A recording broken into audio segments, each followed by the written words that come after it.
स्वास्थ्य विभाग लोगों तक अपनी स्वास्थ्य सेवाएं पहुंचाने के लाख दावे करती है, लेकिन कई बार स्वास्थ्य विभाग के दावे हवाई साबित होते हुए दिखाई देते हैं। बता दें कि इन दिनों चीन, अमेरिका और बैंकॉक जैसे शक्तिशाली देशों में कोरोना एक बार फिर दस्तक दे रहा है।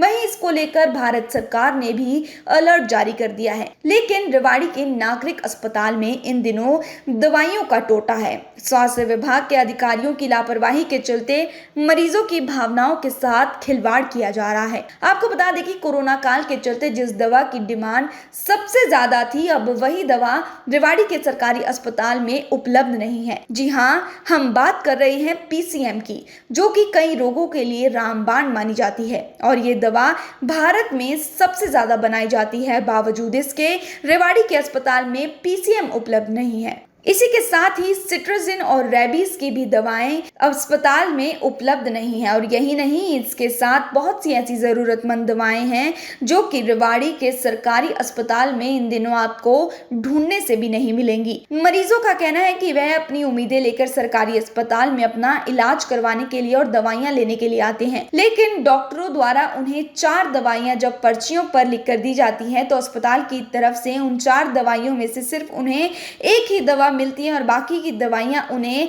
बाहर से लेनी पड़ती हैं। मरीजों का कहना है कि सरकार तो उन तक स्वास्थ्य सेवाएं पहुंचाने के लाख वादे करती है, लेकिन अस्पताल के लोगों द्वारा यह स्वास्थ्य सेवाएं उन तक नहीं पहुंचाई जाती। बता दें कि लगातार मरीज परेशान होते हुए नजर आ रहे हैं। तो वहीं अब देखने वाली बात यह होगी कि सरकारी अस्पताल में निःशुल्क दवाइयां और इलाज कराने की बात कहने वाली मनोहर सरकार सरकारी अस्पतालों में कब तक दवाइयां उपलब्ध करवा पाएंगी या फिर मरीजों को बाहर से ही दवाइयां खरीद कर अपना उपचार करवाना पड़ेगा।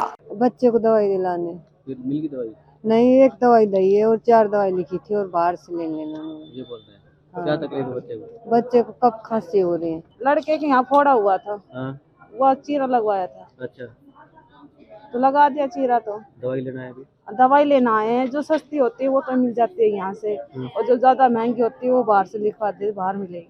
क्या फायदा है, हम तो ये सोच के आते हैं भाई यहाँ भाई फ्री में इलाज होगा, पर यहाँ जो महंगी दवाई हो तो बाहर से लेनी पड़ती है। वैसे डॉक्टर की फीस लगा लो। हाँ, अगर बात करें दवाइयों की, हॉस्पिटल में अवेलेबल दवाइयों की, तो मुझे लग रहा है कि इसके लिए आप पीएमओ साहब से पूछें तो वो ज़्यादा बेटर है, क्योंकि हॉस्पिटल की सारी जिम्मेवारी पीएमओ साहब की है और हम सिर्फ उनको बजट दे सकते हैं। तो जितना भी उनका एमएमआईवाई का बनता था, हमने उससे कहीं ज़्यादा उनको बजट दिया है। तो दवाइयों के बारे में मुझे लग रहा है एक बार आप पीएमओ साहब से पूछ लो, वो ज़्यादा बेटर रहेगा।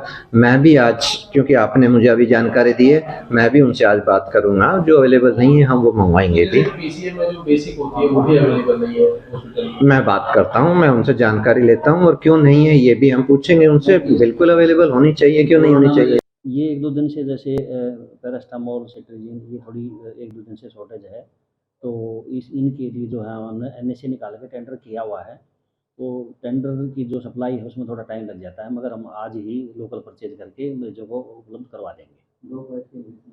हाँ, डॉग बाइट के इंजेक्शन भी जैसे हमने एनएसए निकाल के सिविल सर्जन ऑफिस में दे दी थी और उन्होंने पहले भी अवेलेबल करवाए थे और अभी 1-2 दिन से कमी आ रखी है, तो आज भी हमने एनएसए निकाल के इनको दे रहे हैं और ये परचेज 1-2 दिन में करवा देंगे और अवेलेबल हम मरीजों के लिए करवा देंगे। Bureau report, daily post, Haryana.